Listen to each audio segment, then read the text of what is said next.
Welcome to MMA True Fan, a biographical podcast series on legendary mixed martial artists. In this episode on Renzo Gracie, hear exclusive interview clips with John Danaher, Royce Gracie, Pat Miletich, Matt Serra, George St-Pierre, Renzo Gracie, and more. Join us on Patreon for exclusive bonuses. Please subscribe, rate, and review on Apple Podcasts, YouTube, or wherever you're listening.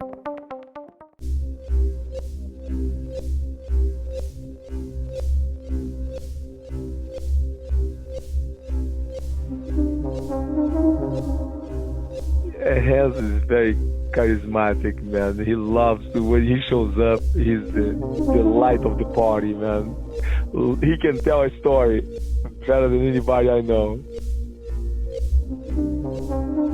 Not a bad bone in his body. He looks after everyone he can. You know, biggest heart in the world. He's an extremely old soul. I feel like he has the knowledge of the entire planet in one brain, it seems like. His insight, his open-mindedness, his friendliness, his knowledge, I think they've all made him into a unique teacher. I've always looked up to Renzo because of that early insistence on openness with information, a quest for innovation, and a need for proof. What you see is what you get. You know, he's that type of guy that is a true gentleman to everybody. But if you cross him, you might as well plan on getting here. You better be ready for a serious fight because he doesn't take any shit either. MMA True Fan presents Renzo Gracie. I went to drop a friend of mine in a party, and I was in the final. I had to compete the next day. So the guy asked me for a lift. I went to drop him in the party. And when I got there, my friends all came out. They said, no, you gotta come inside, I said, guys, I have a competition tomorrow. Just come in for 5 minutes. So I came in with them. When I go inside and I'm saying hi to the people I just arrived, I'm talking to my friends saying hi to them, a fight breaks up with one of our guys. In 5 minutes, all our guys were actually out in 5 minutes. 5 minutes, everybody was out. The only guy still fighting was me. So I kept fighting a lot, and the fight was long. And they were throwing glasses, and I was throwing glasses at them. A lot of people got cut. After I got shot, this guy came in the middle of the crowd, shot me. He missed the first shot. He hit me with the second. I ran after him with 2 broken glasses in my hand to pay him back, but my leg gave up when I was doing the turn. So I had to hop back to the woman's bathroom, and he came after me shooting, but he missed it again, you know? And I was able to get inside the bathroom where the ladies were, and then I told them, there's a crazy guy shooting everybody. If he comes in the bathroom, he'll kill everybody. So the 20 women were holding the door, so nobody could come in for like half an hour, you know? It was good. It was a good day. Renzo Gracie knows how to tell a story. There he was, talking about the time he was shot in the leg when he was 16 years old. He tried chasing after the gunman, but collapsed with a broken femur. Well, as we were leaving, my leg is bleeding, you know, I could hear the bones cracking. And as the guy, a friend of mine, got me on his arms and started taking me out to go to the hospital, the doorman don't wanna let us leave. No, you guys gonna have to wait for the police. I said, man, I'm shot. I gotta go to the hospital now. We argue back and forth. I go on my friend's ear, go, put my right foot next to his jaw. I'm gonna knock him out with my foot. put my right foot. He goes, you're crazy, stop. And, you know, then when we got out, there was a hospital right next door. And then the guy wanna take me there. I said, no. Let's go in the car. Let's go for the other hospital that is 10 miles away. I said, you take me to this hospital, they will kill me in there, you know? There's too many people that I hurt in there. So after I learned there was 25 or 26 people cut that needed stitches there, you know? It was a good day. It was a good, fun day. Massaro is a 3rd-degree black belt under Renzo and the owner of Renzo Gracie Jiu-Jitsu Northern Valley in New Jersey. He's heard these stories before and seen Renzo use them to captivate students at his academy. I still wish I could teach like he does. Before Renzo shows a move, he tells a story about the move. And he tells like a really interesting story about the move. And I've heard him tell the story so many times, I know they're true, because they're always the same. They never change. yeah, he'll involve people. Like you'll see like a group of people around when Renzo's teaching, and they'll be glued to his story and listening. Mother Teresa once said, "Let us always meet each other with a smile, for the smile is the beginning of love." He's always been very nice and welcoming to me. This is UFC Hall of Famer George St-Pierre. He has trained at Renzo's gym off and on since he was 16 years old. He's a kind of guy, Renzo. He's a true nice guy. You know, some people are nice to me because now I'm a celebrity, I'm known, but he was nice to me even when nobody knew me, and he's a true gentleman. He's nice to everybody. You know, that's how you can say and see when someone is really a nice person, you know, and that's how Renzo is a very nice, genuine person with everybody.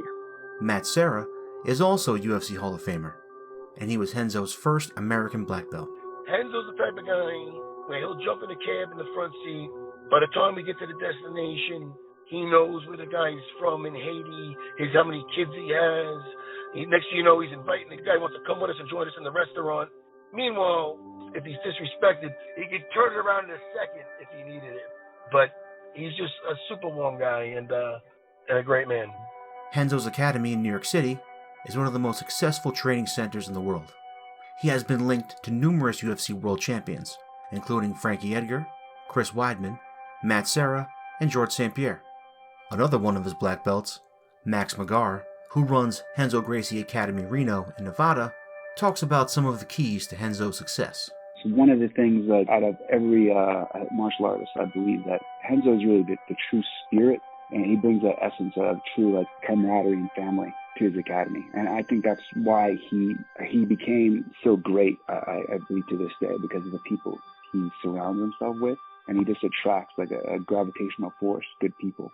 Max continued by saying how Renzo would go out of his way to help people learn jiu-jitsu, even if they couldn't afford it. Somebody would come in, no money to train, he would be like, no worries, you know, keep training. If they're a good person, he would look after them.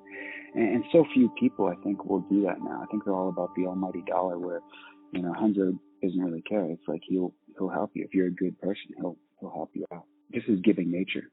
Matt Serra owns a couple of academies on Long Island. Here he explains the importance of making people feel comfortable when they're first starting out in martial arts. People are nervous enough to step into any kind of martial arts school, especially an MMA or a jiu-jitsu school. If they watch a fight, they think sometimes it's just mixed martial arts instead of the art of jiu-jitsu or whatever. So people are hesitant to come in. You want to make them feel at ease. I love when Renzo started putting everybody's names on the gi and everybody knows each other's name, because I want everybody to feel comfortable at my schools. But I got that instilled in me from Renzo's. Renzo's was a good time. All my friends were there. It's the only people I hung out with. And it's what we talked about, like movies and the latest moves. And did you see this jiu-jitsu match? Did you see that fight? Renzo's gym quickly transformed the lives of many of its students. Shawn Williams is a 4th degree black belt under him, and he's the founder of 5 Star Martial Arts in Los Angeles. He shared that once he started training jiu-jitsu, it consumed him almost instantly. Literally when I did my first class, that was it. I knew what I was supposed to do, because martial arts had always been in my blood and something that I always loved. And when I did my first jiu-jitsu class, I knew on that class, this is what I want to do, and I want to be the best at it. I had no idea that it would come into a business. I just thought, I want to be the very best at jiu-jitsu. So then and eventually, shortly thereafter, changed my major to learn more about human anatomy, physiology, exercise physiology, how the body works, how it functions, which played a significant role in how I view jiu-jitsu and how it feel like the human body articulates versus another human body. And I joined a wrestling team afterwards. My college schedule was around jiu-jitsu, everything. My work, I bartended at night. Everything I did was scheduled around jiu-jitsu. Shawn knew right away that he'd found the right place to pursue his passion. Because every class was just like, not only was the move, but it was why, how, and the context of the move. And we had so many visitors over the years, of course, thousands and thousands of world champions, well, not world champions, but high level, the world champions, of course, poured in. And they all said how lucky we were. He went on to talk about some of Renzo's natural traits as a trainer and leader. his passion for humans and his caring for seeing each person become the best version of themselves. So I think passion for human nature itself and what you're teaching, in this case is jiu-jitsu, can make a coach stand out far above everyone else, because when you care about people the way he does and leads people the way he does, it brings out the best in them. Renzo's focus on helping his students become the best version of themselves, as Shawn put it, helped them develop their own game and not just become a clone of their teacher, as Carl explains. Black belt, you got Matt Serra, you got Shawn Williams, you got John Danaher, Ricardo, a lot of those first wave black belts. And they're all different games. I mean, we all have, I'm not saying I was a second wave, but all of Renzo's black belts all have, his staple moves. They all understand his staple fundamentals, things he did, things that he got from Baja, but he also encouraged us to branch off. And, John Danaher with his back and his leg system, Shawn Williams is a Williams guard, Matt Serra had things he did. So we were very lucky to see that diversity. And I think that's, again, goes back to Renzo just allowing us to develop the way we want to develop. Shawn talked about how Renzo would go the extra mile for his students and even try to make them better than him. One of the things I always feel that set us apart back in the day was that he just made everybody as good as they could. His goal was to have a bunch of people trying to beat him so that he could be better. And I think was really rare. I think that's very rare when that's your leader and he just wants to see you as good as you can and hopefully challenge him to make him better. I think that's everybody's goal, but I think when people do it, it's pretty significant and rare. And we were very lucky to have him as our master, so to speak, our leader. John Danaher is a 4th degree black belt. He explained how Renzo's approach to teaching was quite different than what many students were experiencing in other gyms. Really, Renzo's most clear features as a teacher, the idea of a complete freedom for inquiry. When I first started jiu-jitsu, I was shocked to learn that many jiu-jitsu schools had an attitude where students were fed very small amounts of information to give them just enough to keep them interested, but not so much that they get good and become a threat. Renzo never had that as his modus operandi. It was always like whatever he knew, he wanted to show to his students. He wanted his students to become as good as they could, and that meant complete openness of information. In addition, he's endlessly curious. He said, okay, do we currently have the best possible answers to the questions of jiu-jitsu? And I think anyone who's honest would have to say no. There's always going to be innovation. There's always going to be change. And most of that change, if it's done in the right fashion, is for the better. And so Renzo had a very progressive mindset of, okay, let's try and figure this puzzle out and let's see what we can do. So there was two things, openness of information and a genuine curiosity about progress towards a better jiu-jitsu for the future. And that was the spirit in which we were taught. John talked about Renzo's openness to new ideas and how they are constantly trying to innovate at the academy. Carl shared how Renzo has always been open to creating new moves and would even help students develop them. You could be a blue belt, you could be a white belt. If you came up with a move that you thought was working, if you were trying something new, and you approach Renzo with it, he was so open-minded. Like you'd be like, Renzo, I'm doing this to prevent a guard pass. What do you think? He'd be like, oh, show me. And then he would actually help you, refine it. He would almost never shut people down. He'd always listen to what they have to say. Very open-minded. I can only remember one time Renzo said no to showing a move, and it was because we were blue belts at the time that all we wanted to do was fall back for leg locks. He's like, no, you guys need to learn how to pass the guard. That was the only time he didn't show us something. But for the most part, he was good with leg locks. We're talking late 90s when footlocks were like a dirty word. We were still doing them. Renzo was okay with it. Mistakes are often seen as new opportunities at the academy, as Shawn explains. Renzo is open of everything. I have a story, a perfect story, an example of it. We were doing a technique, guillotine-style choke from the closed guard one day in class.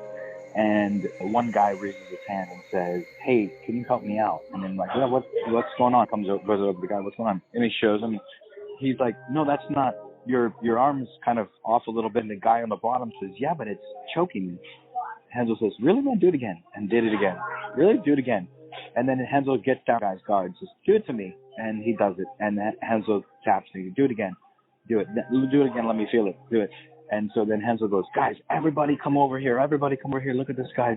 We have a new move right here in the middle of class." And this guy that did it was a white belt. It was a mistake. He made a mistake on the technique, but it ended up working. And so when that happens, and I think in the middle of a large class, that becomes now the standard. You've set a standard that this is acceptable. Wow, this can happen. People can make moves out of mistakes. And so I think it just opens doorways for creativity because there's an acceptance of other things. This passion for innovation led to numerous breakthroughs in jiu-jitsu, including the arm-in guillotine. In the late 90s, to my knowledge, Renzo was the one who developed it and the only one doing it. I remember at tournaments, other teams would see one of our guys have someone in an arm-in guillotine, and the other coach would be like, "Don't worry, your arm's in, you're fine," and then the guy would go to sleep. And then I remember guys like, Rico Rodriguez, other guys from other teams, like other good jiu-jitsu guys would visit, and they'd want to know the arm-in guillotine. Now it's not the case anymore, but everybody knows it. But Renzo had a way of developing it that he did that was much different than what other people were doing at the time. Renzo instilled a passion in people to explore new ideas, which led to other techniques being developed, such as the Williams guard and Darce choke. Like a phenomenal group of athletes and guys who were committed to jiu-jitsu. I mean, my peers that were above me and my generation, we spent would be 6 to 10 hours a day doing jiu-jitsu. And so when you have a large group of people doing that and you have that as your leader, things start coming out left, right. That's how the Williams guard came out. It's just by training with these guys, I needed to create something, and it just came out. And then I would ask him, and he was like, "Wow, you got something there." Actually, the Darce choke was made by John Danaher. It wasn't made by Joe D'Arcy. Joe D'Arcy just used it on a prominent MMA fighter at the time, and he went back and told his coach, "I'm getting submitted by this thing. And they were like, "Who did it?" And we were like, "This Darce guy." And so then it got named. It was named the Darce choke. That's how it got its name. It wasn't that he created it. He just used it so well that it was named after him because of the guy who went back and said, "This Darce guy." The notion of creating new techniques can have a whimsical quality to it. But in order for something to be truly innovative, it needs to be effective. Everything had to be demonstrated to be effective. You couldn't just come up with ideas. You had to come up with ideas and show that they worked. And of course, the proving ground for showing that they worked was sparring. They had to work on a resisting human being. So it was kind of like a madcap science experiment in jiu-jitsu at the Renzo Gracie Academy since the earliest days. Because we live in New York, we had a wide array of people work with. Many of them are very, very talented. I've always believed that a significant percentage of America's most talented people gravitate towards New York City. And so we had a large pool of people to work with, and we had an atmosphere of open information and a quest for innovation and change. John went on to talk about the 3 key values he learned from Renzo. The main influence that Renzo had on me was the idea of shared information, the idea of openness of inquiry, and the idea of rigorous testing of results.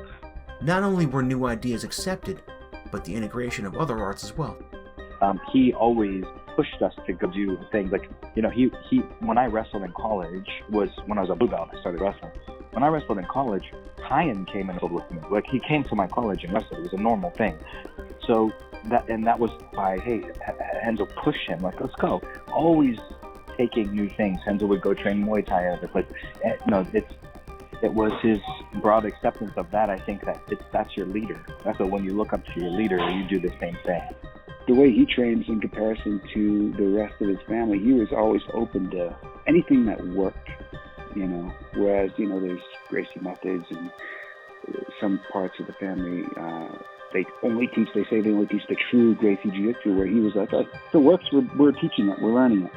We're doing Sambo, we're doing Judo, we're doing wrestling, we're doing everything, feet to floor all the time, leg locks, yeah, sure, let's do it, and he created this environment, brought people around him like John Danaher, who was like a scientific mind, who could take all these things, and him and working together in a group, that all the instructors there, they could actually train practically, but really endear themselves to the purest part of just Kaizen, getting better on a daily basis, regardless of it being called jiu-jitsu or being called this or that, you know. He would incorporate everything. Renzo has had one of the greatest success stories the sport has seen. Moreover, his general demeanor has been a positive example for many of the people around him. Yeah, every time he showed up in the academy, every time I see him, even now, there's so many people bothering him. It's unbelievable. It's like Jesus walking, and walking around like Caesar walking in Rome, like, man, he's taking the time, talking to everybody, joking around. He's always smiling, and I'm sure sometimes you must have a shitty days and everything, or you want to be left alone, but never left. Like, he's never left the right to himself to do that to the fans, and that's one of the models that I have him to be like him. I wanted to portray myself like Renzo Gracie. I wanted to be a nice guy, to be nice to everybody, even though sometimes you have a shit day. So he's been a big inspiration on the fight side, of course, but also on the personal side to me. I always want to be like him, as a human being. He's a great role model. John explains how Renzo's journey to success was a bit of an unlikely one. Renzo was the great dark horse of the Gracie family. When he first came here, most of the Gracies had moved to California, and it's probably fair to say that's where the glamour names of the Gracie family started. And Renzo moved to the opposite side of the country and was probably the least known of the various family members living in the United States. And yet, at the end of his career, he was more or less the most active and the most influential of his family. His school has proven to be the one which put out the people who did best in competition. The various teachers that he created have probably had more influence on the sport than anyone else you could care to mention. And so it would seem that Renzo started as this unknown dark horse in the United States, but over time, just through sheer force of personality and straight-up physical courage, he was a guy who took on all comers and fought far above a weight division. Renzo should have fought his whole career at 145 pounds. That's his actual weight. He fought at welterweight and even middleweight. It was insane. Like he should have been fighting at 145 pounds. I believe he would have been undefeated if he had fought in his actual weight division. How did this happen? How did he go from being the guy on the East Coast, unknown, to probably the biggest and most important figurehead of the family 30 years later?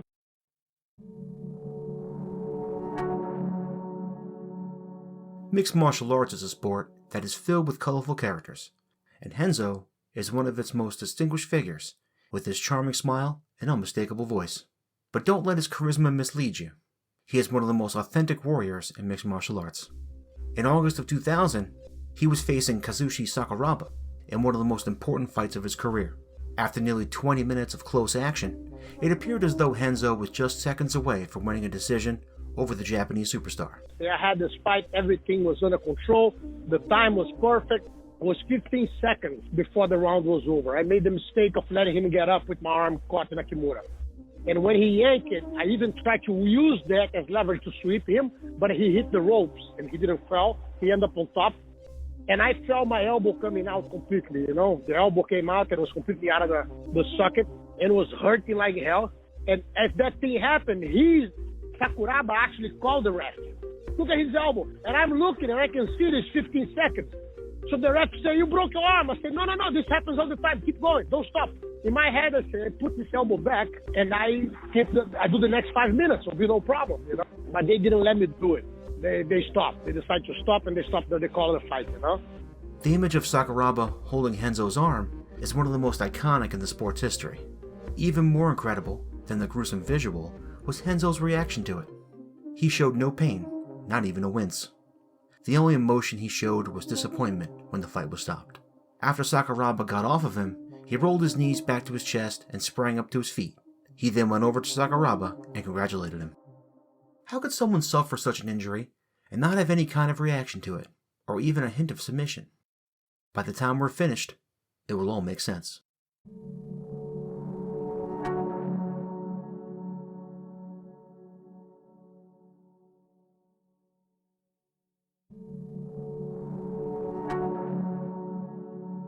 Renzo Gracie was born on March 11, 1967, in Rio de Janeiro, Brazil.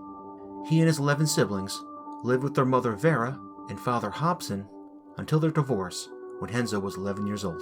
Renzo was more like a lot like a father figure.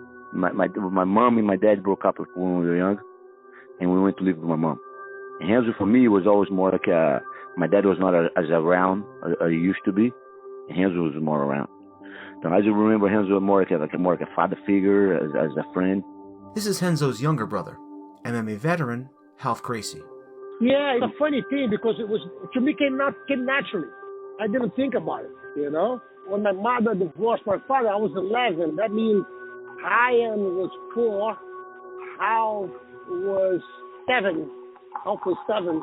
And then I look after them. You know, I always help my mother a lot with everything.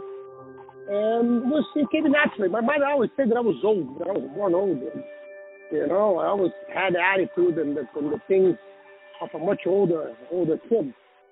And I think that fit me, and I like it so much them. I love them. I overlook the food, what they ate. I overlook how they sleep, the time to sleep, what time they wake up to go to school, and everything, you know.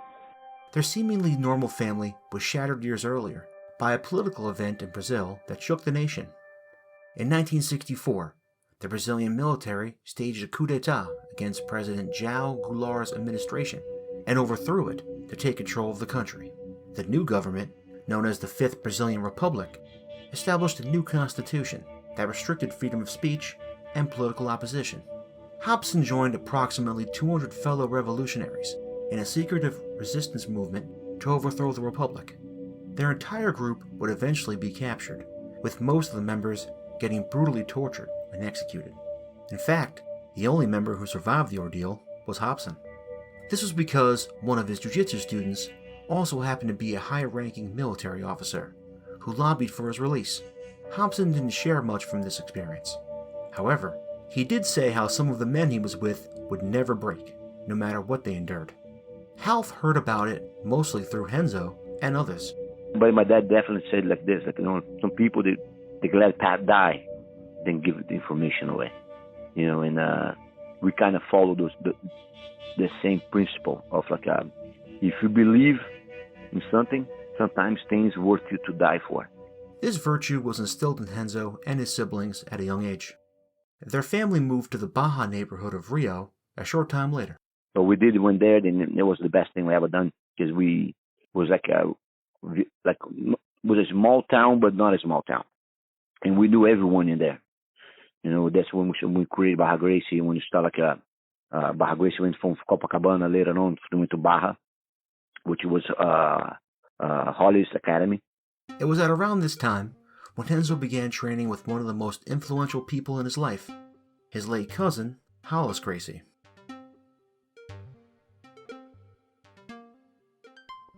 This is longtime wrestling coach Bob Anderson. Bob worked with many top wrestlers and mixed martial artists like Randy Couture and most notably Dan Henderson. Bob shared a story about a time when Hollis was disrespected by a karate instructor and wound up paying a visit to the man's dojo.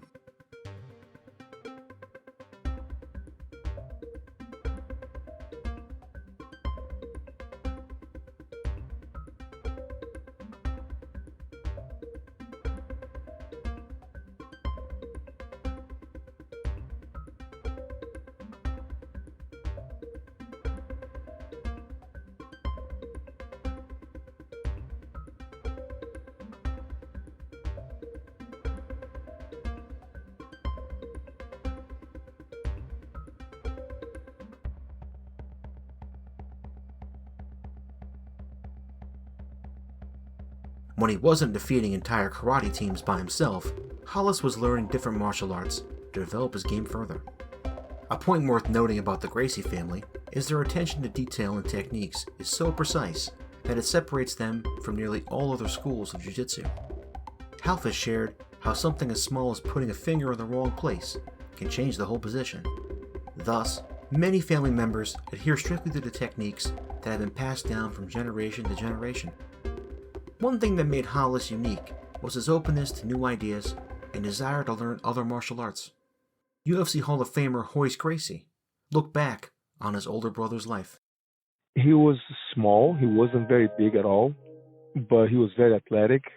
He was very open-minded to learn sambo and wrestling, and that was Hollis' mentality. It's like know everything. And then, of course, he shares his knowledge. One of the people Hollis worked closely with was his younger cousin, Renzo.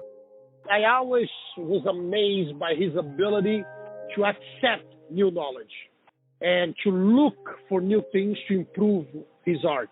You know, he was the first guy that I've seen, a jiu-jitsu guy that trained judo a lot. He was a very good judo player. So every fight he did in a competition, he would take people down with beautiful Sionagi. That was his favorite throw.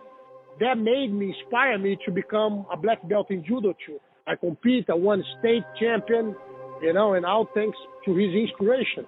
And he was the first guy to bring wrestling to Brazil from outside, you know. Hollis's relationship with Bob Anderson came when he reached out to Bob to learn more about wrestling so he could incorporate it into his game.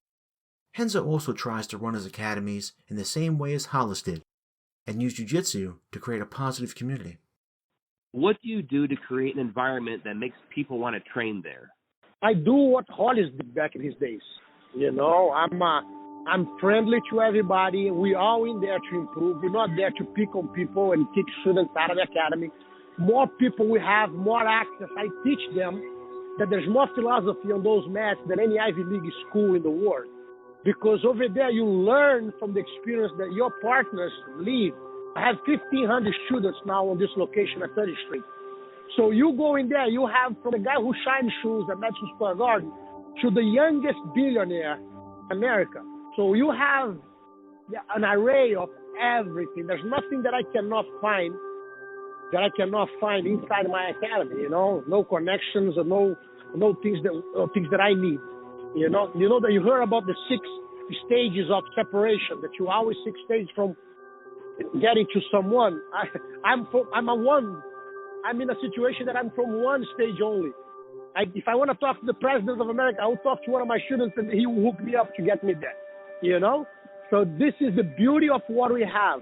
And if we're going to use this, if we're going to use jiu-jitsu to bully people, to push them around, to act like a bunch of dicks, it's not a good... Jiu-jitsu stopped being a great tool, you know?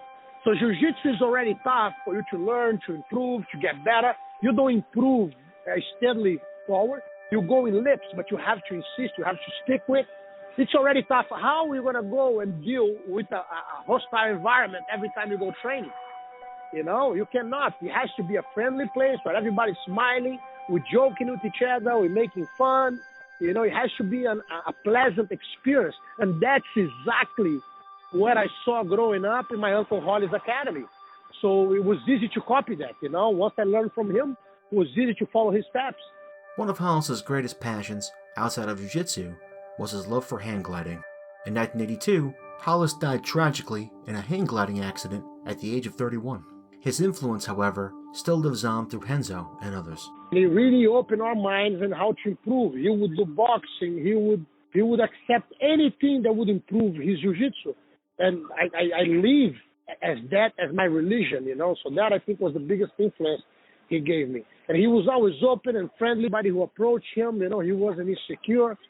And that, I think, it shaped me in the way that I am today. And it's a good teacher and a good person. I think he was my main inspiration. He's the biggest reference for me in terms of teaching and developing jiu-jitsu, helping jiu-jitsu evolve, you know. Renzo and Health also enjoyed hang gliding. At one point, Renzo became a little leery of it and actually tried discouraging Health away from it. There was a time when Health actually damaged his hang glider in an accident and had to get it fixed. He went to get it repaired, but when he returned to pick it up, there was an issue. I was actually doing really good. At one point in time, I was flying. When I was landing, I broke my hang glider. And Renzo was like, man, I broke a hang glider. And I landed and I took it to fix it. And I let it stay for fixing. And Renzo was like, man, you have to watch out this hang glider. You're kind of too crazy to do this kind of stuff. I said, no, don't worry about it, you know. But I went and I put it to fix it. Then when I went to pick it up, my hang glider was not there anymore. Then I asked the guy, man, where's my hang glider? And he goes and say, hey, man, you left the hang glider here to fix it. I'm looking for it. Can I find it? Then I was really kind of pissed off. And I was, hey, bro, You got to give me another hang glider, otherwise I'm going to burn this thing. Because I left my hang glider in there, right? And then he ran, and then we talked to him, and then he gave me a new hang glider, and I sold it. The funny part was this, like maybe 20 years passed by, and Hans was like, "Hey, do you remember the hang glider that you had it?" I said, "Yeah, man, some motherfucker stole this hang glider from me." No, I didn't. Nobody stole it. I sold that shit. So you sold it? So yeah, I sold it. Because you're going to kill yourself. But why don't you tell me? I went to the guy's house and make him give me another new hang glider. The guy gave me a new hang glider without Hansel went and pick it up, pay for the hang glider. But the guy, he forgot. He gave to Hansel. Then Hansel did not tell me nothing. Then I went and grabbed the hang glider, got a new hang glider, which I sold it at the time. And he never told me. That was crazy. Aside from hang gliding, Half, Renzo, and their family took in all the beach life Baja had to offer. We hang out always by the beach. Quebra-Mar is a surfing point from in Rio that we grew up together. We used to do that a lot. Like go surfing together and training together. But fighting on the beach all the time. I love surfing. I used to surf a lot. I used to be in the beach most part of the day, and then in the afternoon, late afternoon, I'll be in the academy training, So it'll be school early in the morning, the whole afternoon surfing on the beach, and then training jiu-jitsu at night. That was basically my life, Half mentioned how they would often find themselves fighting on the beach. He shared a time when they had an issue with a couple of guys washing car windows on a street corner who got aggressive with their mom and sister. In the car, you stay by the beach, right? And my mom was parking the car, and the guy asked, "Hey, can I watch your car?" I said, "You can watch my car, but I don't have the money today. I can pay it maybe another time." And the guy was kind of really rude to my mom. Was like, "Hey, what you think I am?" He started cussing at her and saying bad words to her. And she got upset and said, "Okay, I'll come back." And she took off, went to the academy, found me. We went to the academy, grabbed Renzo and some other guys. Then we went to the beach and Renzo started beating this guy, which was the one that cussed at my mom. But it was like 4 or 5 of them, and we didn't know who it was. Then pretty much we started like, whoever walks kind of by, and we thought they see the same profile. we start fighting. It was like, hey, we hit the guy, and the guy, "Hey man, I have nothing to do with this." I said, "Man, if you have nothing to do with this, apologize. But if you did, you got yours already." Those kind of stuff. A lot of the time, when they fought, it was to help other people. Regardless, Renzo, being the older brother, often found himself at the center of the action. One of the reasons me and Ryan and Renzo got in a lot of the fights, most of the time was not because of even us, because we backed them out. So we're like, "Hey, you don't fuck with our friends. If you fuck with him, you fuck with me too." And that was always like that. Especially Renzo was the skinny guy from our neighborhood. For the guys that he was hanging out with, the people that were hanging out with on the beach and stuff like this, they're always bigger than us. And Renzo was the first one always in the line of fire. If you had someone to fight, hey, Renzo was the first one seen in the front. Even though they, along with their late brother Ryan, found themselves fighting pretty regularly, it never escalated to serious violence. There was always fights, always this, and we always fight with our hands. We never use guns, or we were more like, hey, you want to fight? We fight.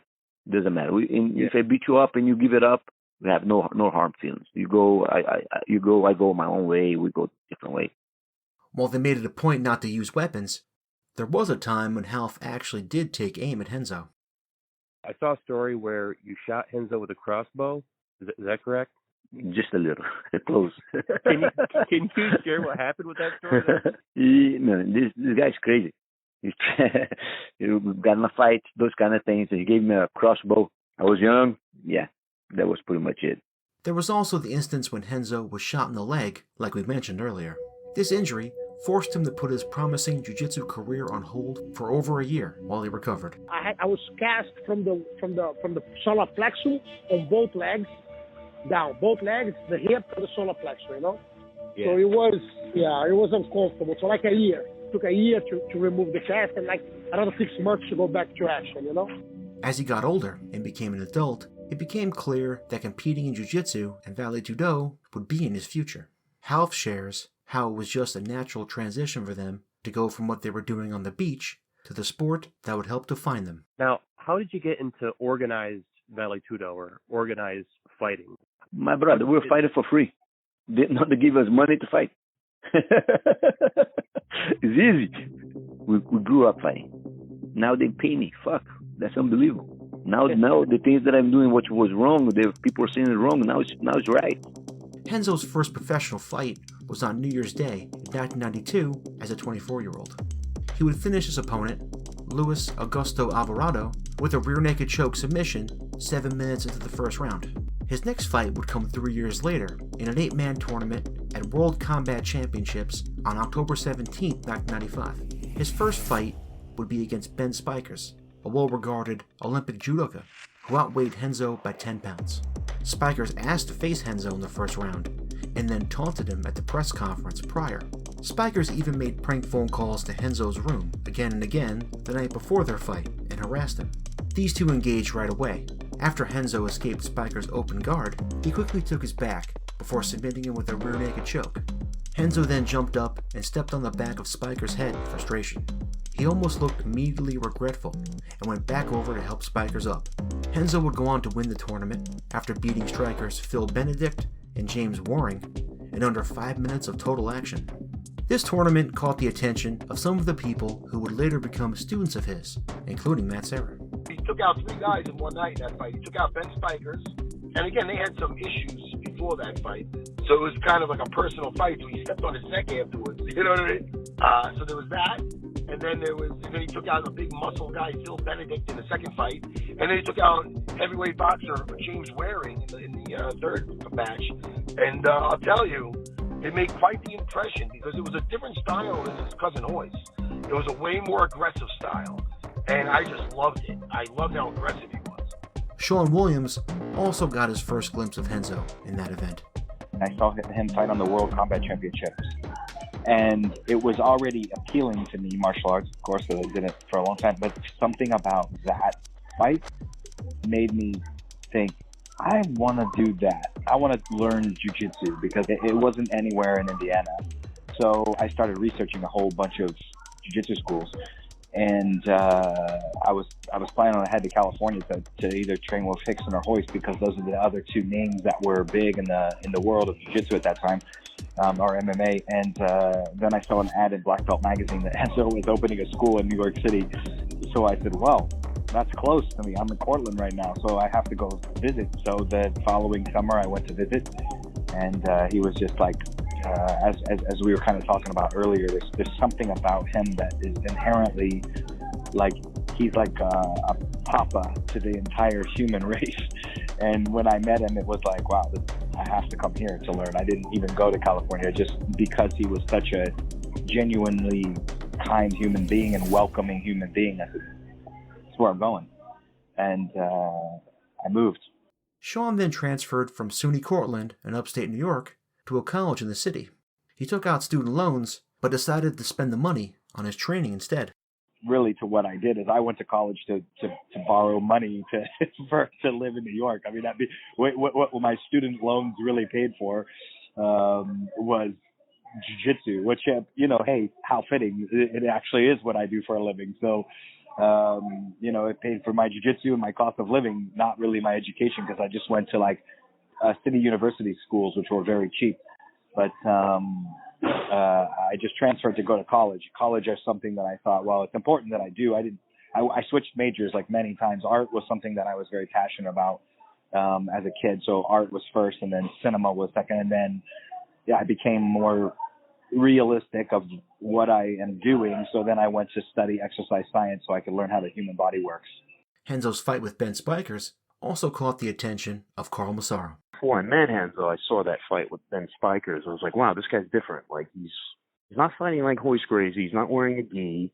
He's aggressive, and I just like the way he handled things. Renzo would find himself working with a gentleman named Craig Kukuk a short time later.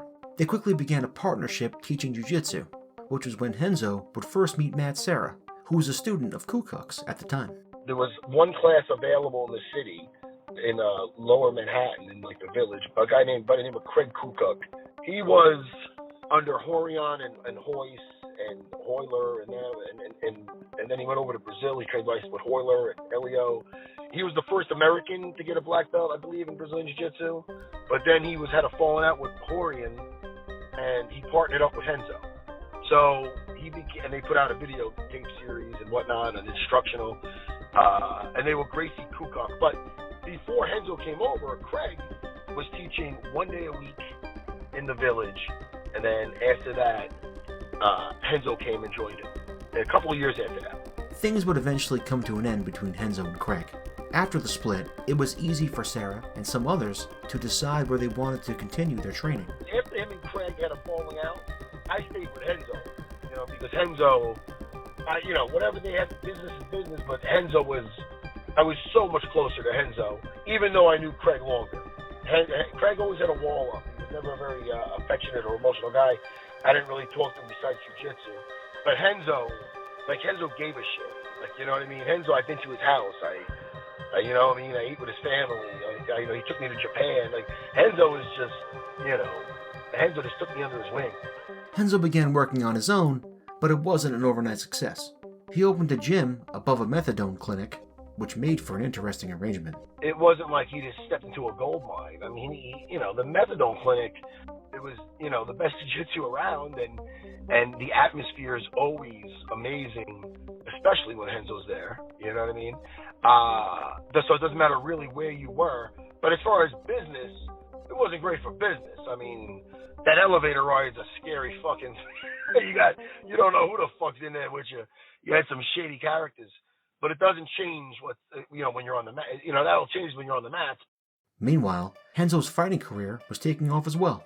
His next fight would be against former UFC champion Oleg Taktarov at Martial Arts Reality Super Fighting in November of 1996. Taktarov was the winner of UFC 6, and he had defeated top guys like Tank Abbott and Marco Ruas.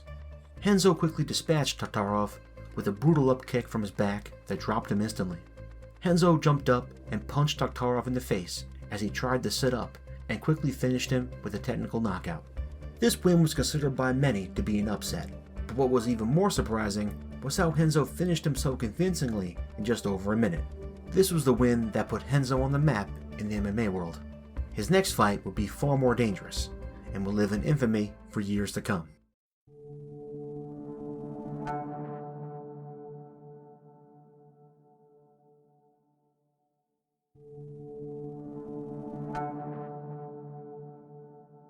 The late 90s was a time when mixed martial arts was still being billed as one style against another. Luta Livre, a form of catch wrestling, had been jiu-jitsu's main rival in Brazil dating all the way back to the 1930s, when Carlos Gracie and Manuel Rufino had their legendary feud. Several competitions throughout the 1980s and early 90s brought national attention to the rivalry in Brazil and caused great animosity between the groups.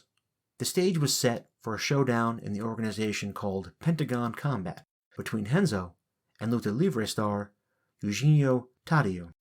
This was like Mayweather versus McGregor, but with armies of men who truly hated each other.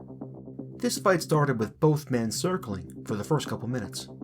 The gravity of the moment could be seen on both fighters' faces. Renzo finally shot in and got a beautiful bodylock takedown. From there, the chess match ensued, with Taddeo showing great defense, but Renzo mostly dominated the ground action, moving to different positions, landing punches, and having his way with him. The mat was made of vinyl, and Renzo said Taddeo was greased from head to toe, making it nearly impossible to get a submission or a tight lock of any kind. Renzo later said it kind of felt like he was in a women's Jello wrestling match. Scuffles and conflicts could be seen ramping up outside the cage. As the fight continued, more people began standing along the cage and climbing up the sides of it. Spectators tried attacking Renzo through the cage, even kicking him in the head while he was on his back in the corner. The referee decided to stop the fight for a moment. Every time I got close to the cage, they would hit me. At one point, I had my back in the cage, someone cut me with a knife, Luckily, they didn't stab, they just sliced, So, and I could see the guy that was doing it. In one of the breaks, when they stopped the fight, the guy comes and puts his face over the fence, over the cage, and is cursing at me, calling me names. I look at Eugenio across the ring, and I clock him. I hit him right in the nose. He fell right next to my brother Haya, who stopped beating the shit out of him. So the whole riot broke out, What followed was nothing short of a full-blown riot. Hundreds of trained martial artists fighting each other inside a closed arena. Chairs were thrown, gunshots were fired. The lights in the venue went out, and when they came back on, the arena floor was mostly cleared out, with chairs piled up. Jiu-Jitsu legend and co-founder of Brazilian top team, Ricardo Liborio, was in attendance that night. People don't know, man. Listen, there was a lot of pressure outside the cage. That was when the Luta Libre guys was outside the cage. And I'm not talking about cornermen. I'm talking about a whole entire legion of BJJ guys and Luta Libre guys in the back there. And that thing was heating up. A fight break out. Chairs started flying. You know, a fight everywhere. Really a mob. And the lights went out. It was me, Murilo Bustamante, and Ricardo Moraes, and Hugo Duarte has a friend of him with a gun in a hand. That thing it was, and we were inside a corner. So the guys were taking out Eugenio, and we are kind of holding on Renzo, protecting Renzo. And the fight going in the outside, the lights are off. It's insane, man. The incident was a major story and made national news in Brazil. It also made its way to media outlets in the United States during a time when Senator John McCain and other prominent figures were working to have the UFC banned from cable television. It was a huge black eye for the sport, and it led to mixed martial arts being banned in Rio de Janeiro for the next 10 years.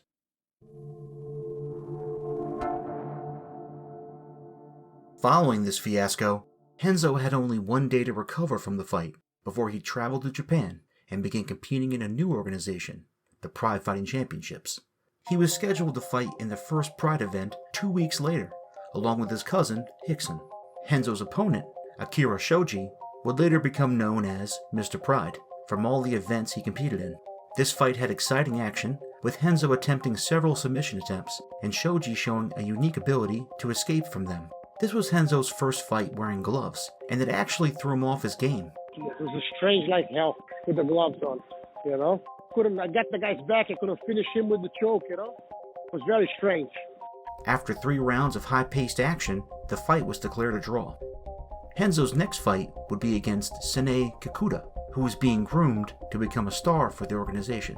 Renzo weighed in at 173 pounds for this fight, and he said he never saw Kikuta weigh in.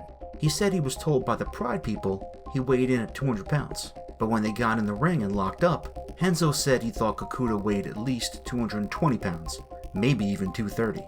Renzo demonstrated the effectiveness of his jiu-jitsu guard in this fight. Kikuta spent much of this fight on top of Renzo, but wasn't able to mount any kind of offense. Renzo controlled the action from his guard and landed multiple shots to Kikuta's soft spot, as Stephen Quadros called it, just below his ribs. Quadros commented that this fight would go on for unlimited rounds until someone was either submitted or knocked out.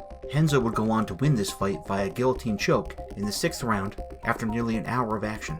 Prior to Renzo's next fight against Alexander Otsuka at Pride 8, Stephen Quadros commented that there appeared to be a rivalry brewing between the Gracie family and Japanese professional wrestlers who turned into mixed martial artists. This would be an omen of things to come. Otsuka had the wind at his back coming into this fight, coming off of a victory over Marco Ruas at Pride 4. This fight went to the ground right away after a beautiful takedown by Otsuka. After some good ground defense and a couple of triangle choke attempts, Renzo managed to escape and stand back up. From there, it became clear that Otsuka wanted to take this fight back to the ground, with Renzo having a clear advantage in the striking. Renzo nearly submitted Otsuka in the 2nd round, with an armbar attempt that Quadros described as good as gold, but Alexander would somehow escape. Renzo went on to win a unanimous decision. He would then compete in the Rings organization against another bigger fighter in Wataru Sakata. Renzo expressed some concern prior to this fight about the shorter time limits and his opponent being bigger than him, but said he was prepared to win the fight regardless. He actually referred to this match as more of a sport rather than a real fight because of there being more rules. Renzo would go on to submit Sakata with an armbar in 85 seconds. He then submitted former UFC heavyweight champion Maurice Smith with an armbar in under a minute later that evening. Carl Massaro made reference to this fight when talking about Renzo doing moves in the gym that he was actually using in competition. Before Pride and before Rings, Renzo would roll with us a lot, and he developed that side triangle. He used that on me a lot. He smashed the hell out of me. And I remember seeing it and being like, I know exactly what Maurice Smith is feeling. Like, Renzo set up this whole trap for like months and months and months before that fight. So that really hit home, seeing that like Renzo was doing something in the fight that he was using with us and has used on me many times. Renzo would suffer the first defeat of his career a couple of months later in a unanimous decision loss to Kiyoshi Tamura. During this time, the Gracie family was seemingly untouchable in mixed martial arts. Renzo's loss to Tamura was discredited by a lot of people because many members of the family didn't see it as a real fight due to the time limits. They saw it as more of a sport bout or an exhibition. No member of the Gracie family had ever lost a true no-holds-barred fight with no time limit. All of that was about to change, though, with the rise of Kazushi Sakuraba.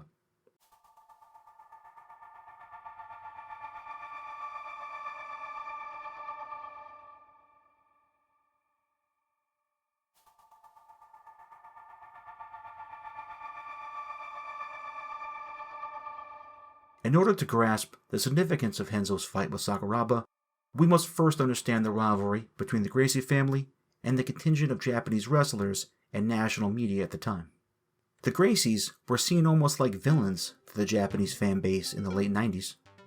Renzo's cousin Hickson had beaten Japanese superstar Nobuhiko Takada twice in convincing fashion at Pride 1 and Pride 4 respectively, as well as other popular Japanese fighters years earlier at Vale Tudo Japan 1995. Perhaps the most notorious incident came when Hickson beat Yoji Anjo to a bloody pulp and humiliated him on Japanese national television. This was a huge embarrassment for the Japanese professional wrestling scene. It even led to the ultimate collapse of one popular pro wrestling organization, UWFI. The headlining match for the final UWFI show was Anjo versus who? You guessed it, Kazushi Sakuraba. In addition to all of this, Renzo had beaten a couple of popular Japanese fighters as well in Pride, and having Renzo's loss to Tamura openly scoffed at and disregarded as illegitimate left a bad taste in the mouths of some Japanese fans. By the time Sakuraba came into the picture, the table had already been set between the two groups. Sakuraba went on to defeat Royce Gracie with one of the most gruesome Kimura locks you'll ever see. This win made national news in Japan. However, Royce's refusal to submit before the referee stopped it caused controversy and protests over the outcome. This further escalated the rivalry and made Sakuraba's next fight against Royce Gracie even more significant. The fight between Sakuraba and Royce ended after 90 minutes of action, with Royce throwing in the towel in what was one of the most epic fights in the history of the sport. This was the first official loss by a member of the Gracie family.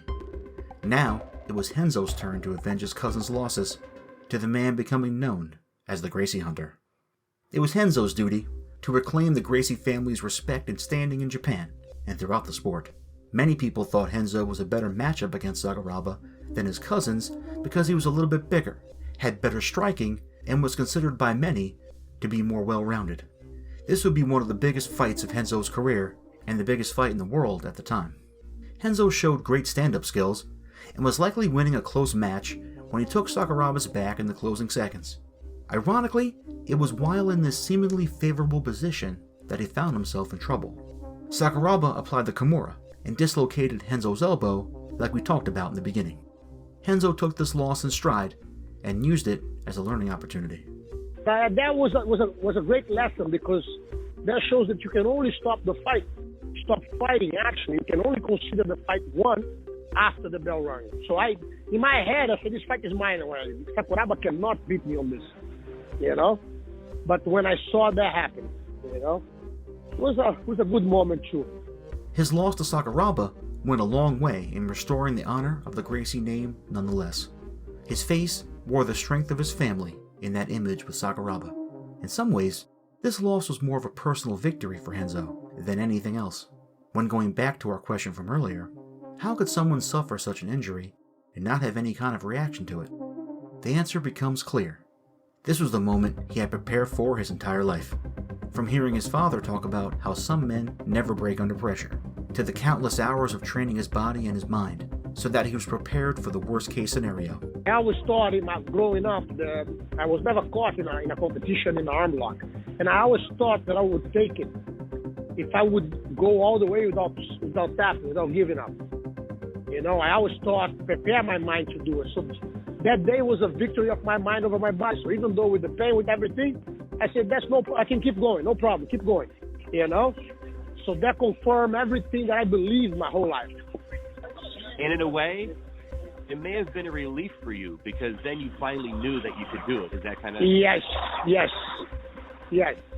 It also gave him reassurance that the training he had done throughout his life was the correct way to prepare himself for battle. That's when I realized that I really taught myself the right way, with the right thinking and what to do, because I did it when that time came. You know? It basically validated everything you had done in your life. Yes. When we asked Matt Serra about what he saw, he didn't seem the least bit surprised. Well, I mean, Renzo is like the toughest guy I ever met. I mean, he literally is. I mean, he's just, I've seen guys freak out over little things. I mean, he's, it actually didn't surprise me. I don't know. It didn't really surprise me. And Enzo's a fucking alpha. And he's just tough as nails. Sakuraba and Renzo actually bumped into each other about a year later at Pride 18 and decided to go out and have a few drinks together. We are not enemies. I believe, to be honest, the opponents, they are the ones who makes us stronger. It's like stronger the opponent, more respect I have for them. I always say it's 10 times better if you have a strong enemy, a worse enemy, than a weak friend. You know, like a bond between two enemies is made of pure steel. When a bond between a fake friend, it's something made of wood that can break and part at any time. You know. Yeah. Absolutely. So I have huge respect for everybody that I fought. You know, everybody that I had the pleasure to measure myself against. I have a real respect.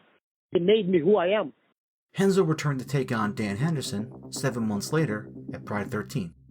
He would suffer his first knockout loss after going for a takedown and getting caught by Henderson's legendary punching power. He would next face a Japanese opponent much bigger than him in Michiyoshi Ohara. Renzo put on about 10 pounds to bulk up for this fight, but Stephen Quadros said Ohara still outweighed him by 20 to 30 pounds. Renzo actually trained with the Olympic bobsledding team prior to this fight. It was actually the first time that I did strength and speed training. It was the first time. And I love it. You know, I was able to improve my physical condition a lot. It was an unbelievable. And Mark Rooney was an amazing coach. He would constantly look things to improve. He ended up publishing a couple books about the subject later. You know, so he did a really great job. Then was Parisi school here. We were there every day training with the American football guys, with the baseball guys. You know. And it was unique. I was able to improve physically a lot, to improve my strength, my conditioning, you know. That's why, because in Pride, I was actually the smallest fighter there.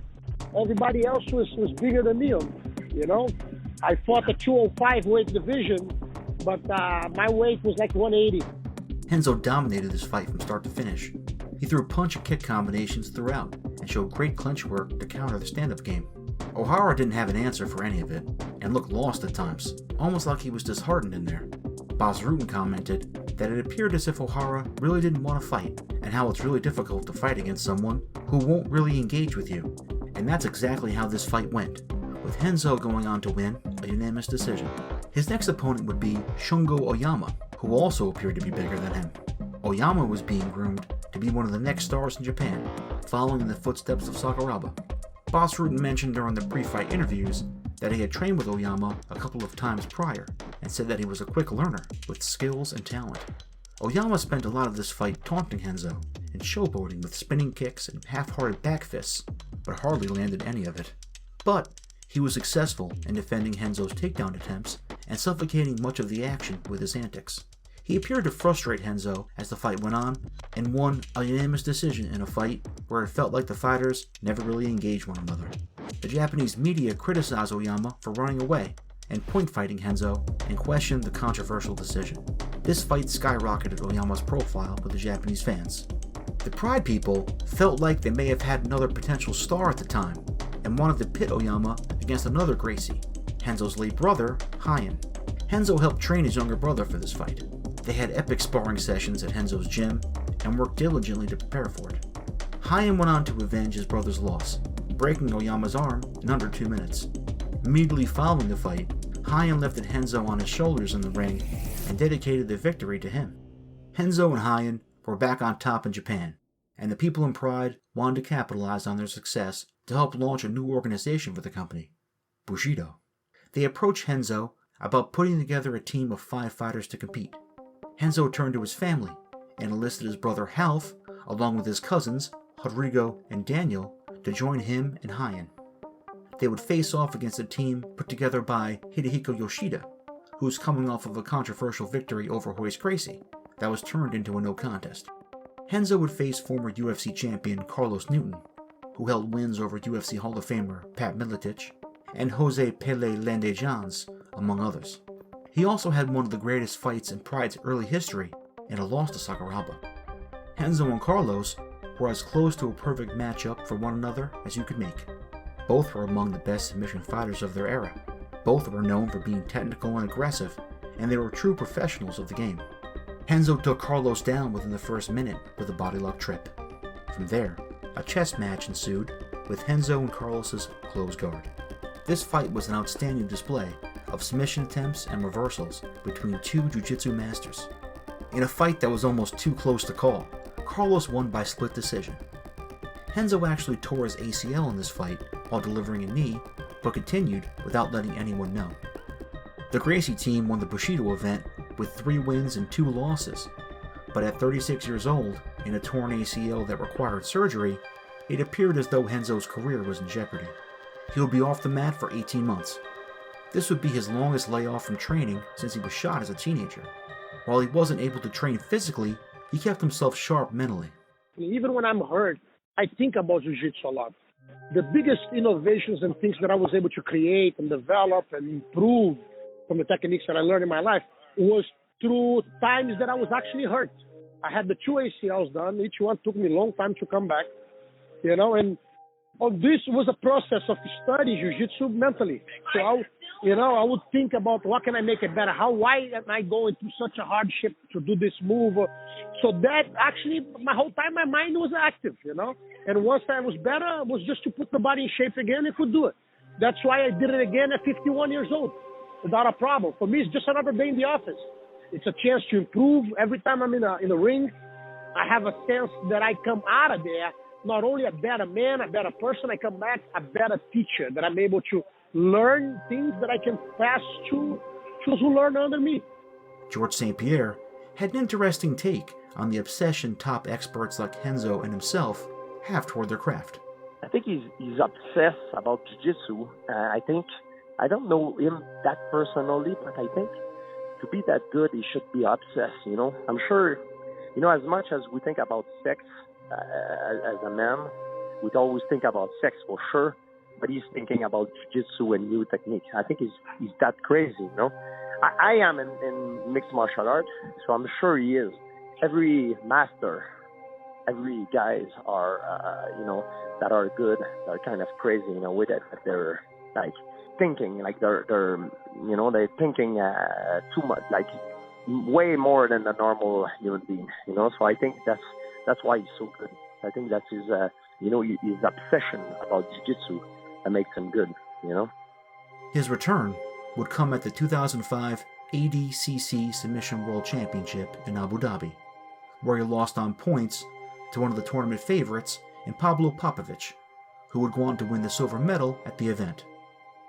While Renzo was preparing for his comeback, he was also training his niece Kira and cousin Hosier, who both took home gold medals in their respective weight classes.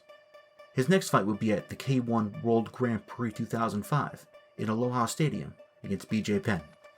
Being a former student of Renzo's brother Ralph, the 26-year-old BJ calling out the 38-year-old Renzo didn't sit well with some of the Gracie family members. Penn was on a roll during this time, having defeated Matt Hughes, Dwayne Ludwig, and Rodrigo Gracie the previous year and coming off a decision loss to a much bigger Lyoto Machida. Announcer Bruce Buffer introduced him as one of the greatest pound-for-pound fighters in the world today, to the delight of the fans in his native Hawaii. Renzo came out and took the fight to the ground right away with a beautiful body lock takedown. Both men stayed busy on the ground in Penn's butterfly guard, with light striking, but neither were causing much damage. The second round saw both men throwing punches and landing, with BJ getting the better of many of their exchanges. Renzo came out in the third round and went hard for a takedown, but Penn showed great balance and defense to stop it. BJ then took Renzo down a minute later and worked on the ground throughout the round to seal a unanimous decision victory. When the fight ended, they embraced and smiled like old friends. Renzo had reached a crossroads. He had recovered from his knee injury and was back in competition, but he was in the twilight of his career. He hadn't won a fight in nearly 4 years. He wasn't getting calls for new fights, and his jiu-jitsu academy was experiencing tremendous growth. Renzo really blew up when he moved to, he always had a good core bunch of, students, and it was always packed, but he really blew up when he moved on 30th Street and near Penn, and he just, that's when he just took over, became king of New York and all that shit. So it was really wild. And listen, nobody deserves it more. You know what I mean? Retirement would make a lot of sense for most people, but fighting and competing was a way of life for him. A lot of guys retire before focusing on helping others as a coach.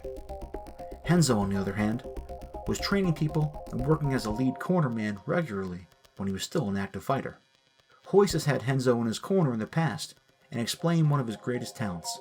Renzo have the ability to adapt if for some reason the game plan A is not working because the opponent's defending the game A.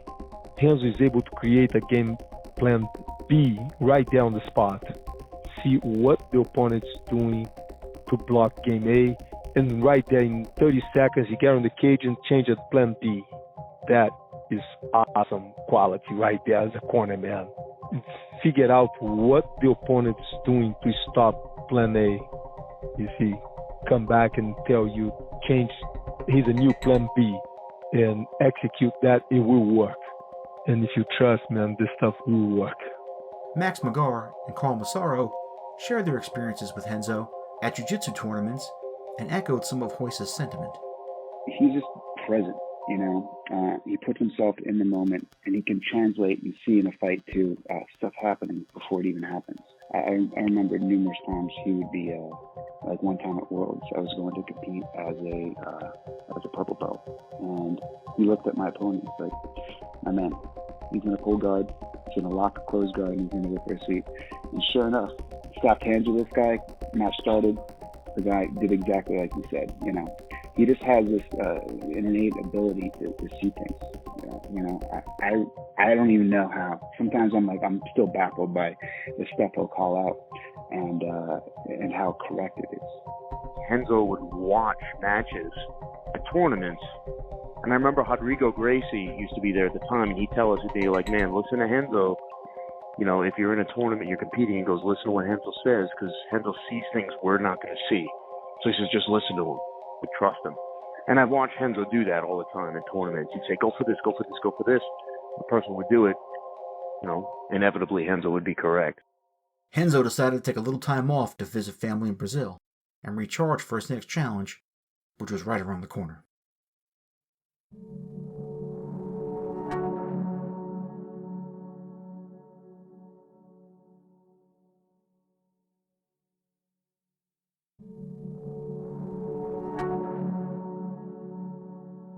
In January of 2006, a new concept of mixed martial arts emerged with the International Fight League.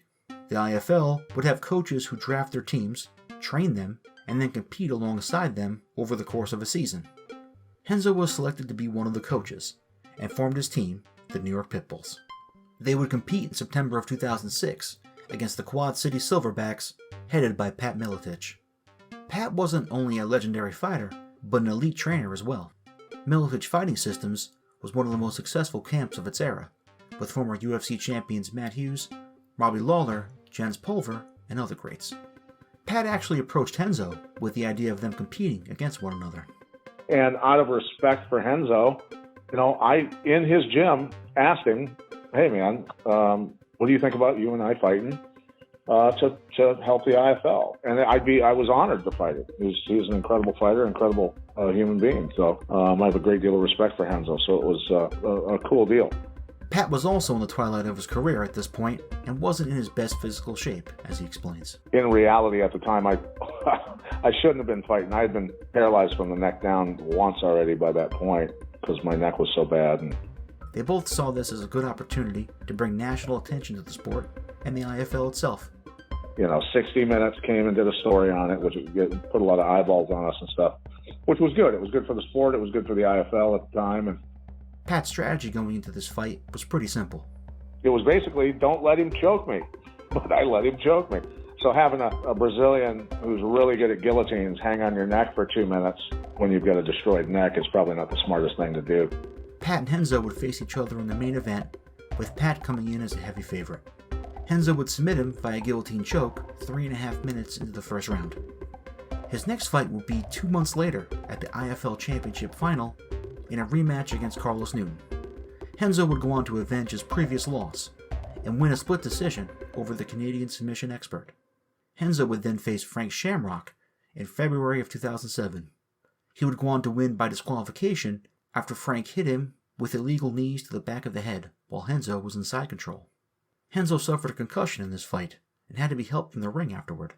After suffering a TKO loss to Matt Hughes at UFC 112 in April of 2010, it appeared as though the 43-year-old Renzo was ready to hang up the gloves. But he came back at the age of 51 to take on veteran Yuki Kondo. Renzo would submit Kondo with a rear naked choke early in the second round. Even though Renzo was unofficially retired right now, there's always a chance he'll come back and fight again. He spoke with us about possibly coming back to challenge some of his old friends. No, we're going to do it again. I cannot let those guys get old. In the meantime, he's staying busy running his academy in New York, which is home to over 1,500 students. One of the defining characteristics of Renzo's fighting career was his desire to take on the greatest challenges possible. He's a guy who'll take any fight anywhere and, he'll rise to any challenge. He was a guy who, unlike some of his cousins, ducked and wouldn't fight the best in the world. Renzo never walked away from a challenge. That was a guy that would fight anyone who stood in front of him. And I'm going to respect a guy that lived his life like that and his fight career like that. Shawn Williams shared a story that epitomized this quality of Renzo's in a way. When I first came, he was playing Asteroid, but he was new to it, and he had just started learning it, and he told the guy, it's got to be harder, make this level 10, and I look at that today, and I'm like, that defines who he is. He's like, give me the hardest challenge, and I'm going to go for it, that I'm going to give my all. And that pretty much defines his characteristics. Give him the hardest challenge you can imagine, give it to him with no training, and he's going to go try it. Even though he stays busy running his gyms, he makes training one of his top priorities. He is actively training all the time, too, and working on stuff. Like a true martial artist, he'll train with people constantly. He just doesn't sit back and take that time off. I think that keeps your mind sharp. George St-Pierre recalled a time when he was at the academy and had the chance to roll with him. I remember one time I was, before my fight, it was Bisping. He showed up in the gym in John's class, and he asked me to roll with him, and it was such a great experience. I was a little bit starstruck because it was, it's Renzo Gracie, you know what I mean? So, man, he was showing me some moves, and his knowledge is unbelievable. And everybody gets older. There is something that nobody can beat. It's time. Of course, at one point we get older, and our athleticism diminish, but his knowledge, it's just unbelievable. As you get older, you get even more and more knowledge, and it never stops, Renzo is a member of quite possibly the most famous family in mixed martial arts, and he ascended to become perhaps its most respected figure. I think it's fair to say at this point that Renzo's probably the most widely liked and revered member of the family. Massaro talked about how even though Renzo is in his 50s now, he is far from resting on his laurels. You never know what he's going to do next. His story, I don't believe, is over, and it's still being written. Who else takes a fight at 51 years old and does it in that fashion versus an explosive fighter like Yuki Kondo? I mean, you think about his fight versus Pat Miletich, where Pat Miletich's hometown, where he gets him in a standing guillotine and taps him out, the former UFC champion. How about, he took out like 3 UFC champions. What about a fight in the Rings tournament in Japan, where me and Ricardo Mater were there. He let us go there to corner him. As a purple belt, he let me go there, corner him. He submitted the first guy, I believe, the first Japanese fighter with, I believe, an arm lock. I'm not sure what it was. The second, Maurice Smith, former UFC heavyweight champion, he took him down and fucking shoulder locked him. I mean, there's so many moments. He's been incredibly successful as a businessman. He's working his way into politics. He's stepped outside of jiu-jitsu and almost transcended that, and in ways that would have been impossible to predict when he first came here in 1995 as a relatively unknown guy in an unknown sport in a giant city. So what he's done in that time span, where he's been living here in America, it's truly incredible. Legend gets used too much, but he certainly is one. And I'm loyal to him to the day I die. When looking back at Renzo's legacy, it is impossible to overlook the lineage of martial artists he helped inspire, and the people he touched around the world in one way or another. We're going to leave you with one last clip from Shawn Williams, who talks about Renzo's ever-expanding family tree of athletes and his far-reaching impact on martial arts. If you look at the tentacles or the fingers of like who he created, and then you look at the tree that those guys, who did they create, and how far out that spreads and how deep that goes, it would be pretty crazy if that was considered a family tree, quote unquote family tree, of how many people he would have be the dad of. You know what I mean? Or the grandpa of, or the great-great-great-grandpa, or the great-great-great-great-grand. It would be crazy. And if you compared it, he probably has more of that than anyone on the planet. Because you've got greats. Of course, there are people that are, just as great as a talent. But like oftentimes those talented guys don't do anything with it. Maybe it's not passionate about people. Maybe they were a passionate athlete, but then get into something else. And really the lives that they touched were just fans that don't carry on anything. They don't teach anybody.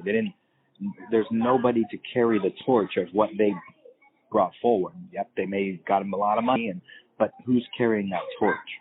I feel like if Renzo had a torch, then the world's on fire right now because he spread it like that. Like what you just heard? Check us out on Twitter, Facebook, and Instagram at MMATrueFan. Merchandise can be found on our website at MMATrueFan.com. Join us on Patreon for exclusive bonuses. Please subscribe, rate, and review on Apple Podcasts, YouTube, or wherever you're listening. Special thanks to Bob Anderson, John Danaher, Ralph Gracie, Renzo Gracie, Royce Gracie, Ricardo Liborio, Carl Massaro, Max McGarr, Pat Miletich, Matt Serra, George St-Pierre, and Shawn Williams. Created and written by Nate Evans. Narrated by Rich Donohue and Ashley Evans. Edited by Rich Donohue and Nate Evans. Music by With Lions Productions. Artwork by Mike Zandt.